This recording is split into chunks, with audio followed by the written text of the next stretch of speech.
गर्दिन म गर्दिन भनेपछि गर्दिन मरि नि गर्दिन अनि गर्दाखेरि चाहिँ तेरो के जान्छ प्लिज के का प्लिज अहिले बे गर्दा के जान्छ हैन सबै थोक जान्छ यो बे गर्ने बेला हैन अनि के सेतै फुलेपछि बिहा गर्नु लौरो टेकेर जग्गामा घुम्नु स्वागतमा भजन गाउनु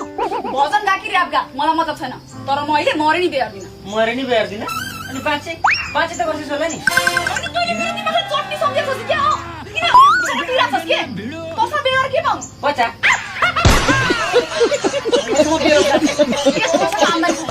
पछि श्रीमतीलाई लुङ्गी किनेर पनि बाउसँग पैसा माग्छस् पछि बच्चा होला कसरी उठाउँछस् पहिलो कुरो त बच्चा होला हैन अवश्य हुन्छ फुल कन्फिडेन्स छ मलाई अनि दोस्रो कुरो सुने म्याकुरी तेरो बाजेले जागिर खाएपछि बच्चा पाएको हो तेरो बाउले